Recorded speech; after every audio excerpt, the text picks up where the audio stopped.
Hello World Civilization students. I apologize for not appearing on the screen because I've tried this video once and with my face on there, something just wasn't right. So welcome to your Unit 1 Test Study Guide video. In this video we will look over the study guide. We will talk about some expectations of the test, what you will need to know for your map section of your test and your multiple choice section of your test, and we will also talk about some test taking tips for your test on Tuesday.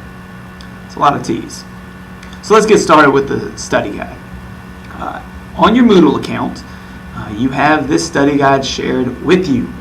It's our Unit 1 Test Study Guide. On this study guide, you will see a long list of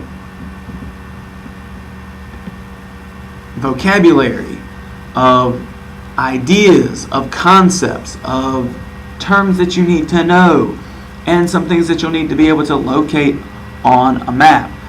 So let's look at it together. First of all, one thing that you're going to need for your test is to locate items on a map.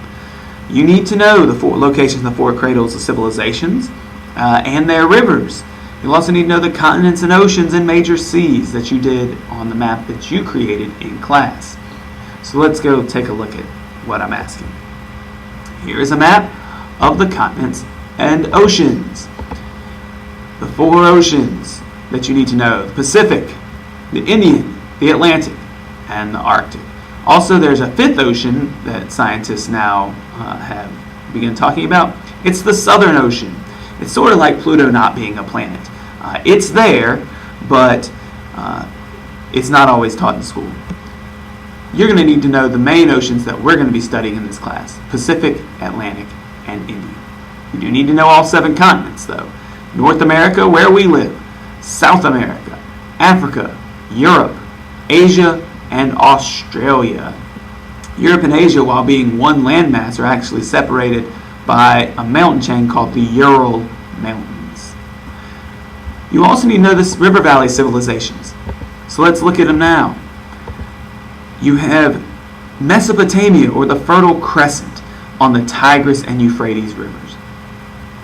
The Nile River Valley in Egypt, which we have studied. The Indus Valley civilization along the Indus River, and the Huang Valley River Valley civilization along the Huang He River. We also call this the Yellow River Valley because of the silt color that is deposited by that river. You do need to know all 4 of these. You do need to know your 7 continents and oceans, and you do need to know your major seas. So refer to your maps for that. So let's get into the content that we covered in this class.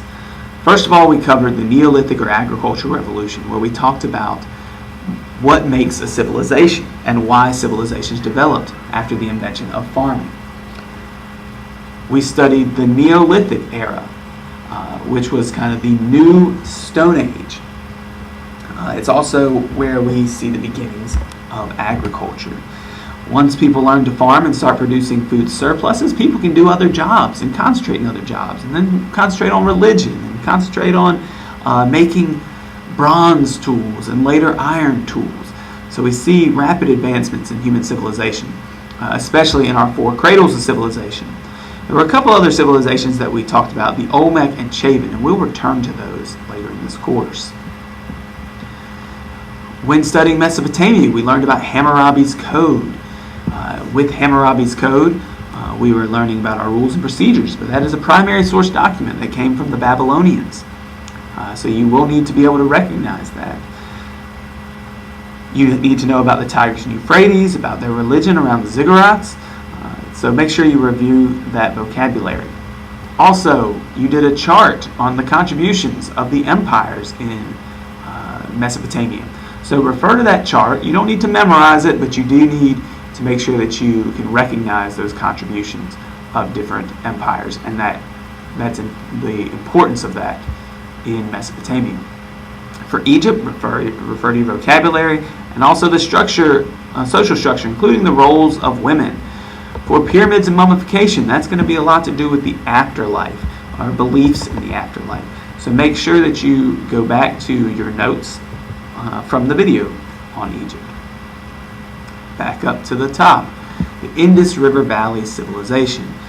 We learned about cities of Mohenjo-Daro and Harappa, the Great Bath, all from John Green on Crash Course U.S. History, or World History, excuse me.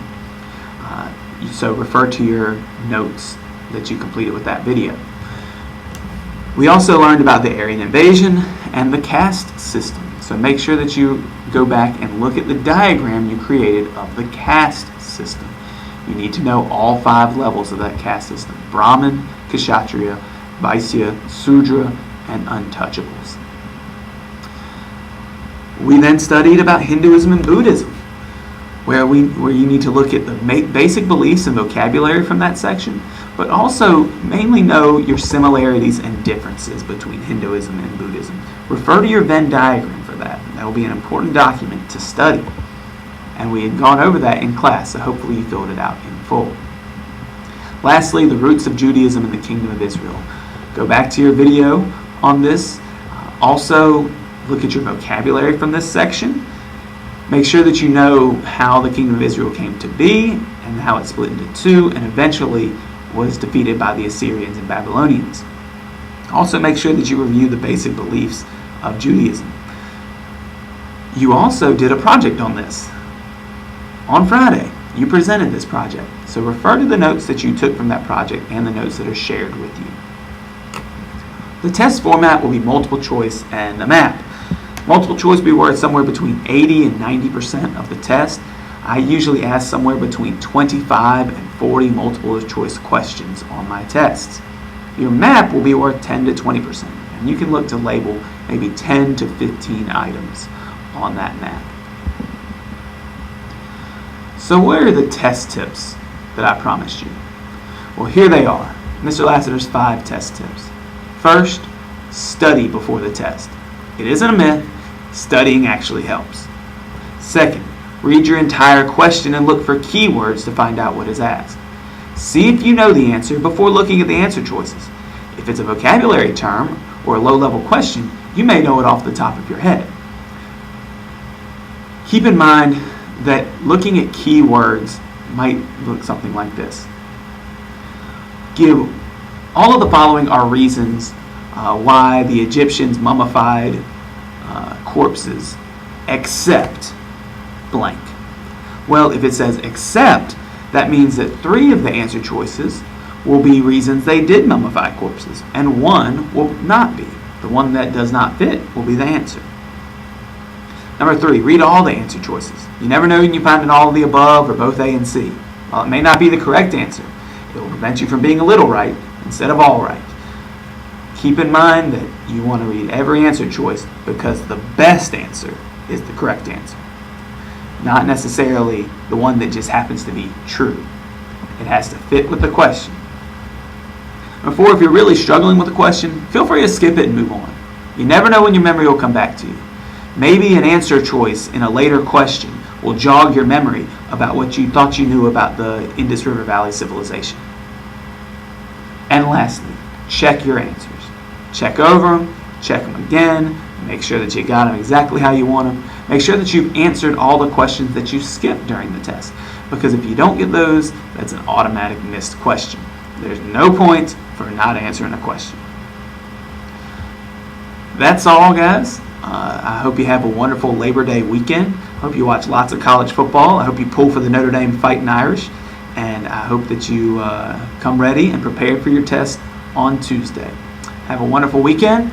Go Irish.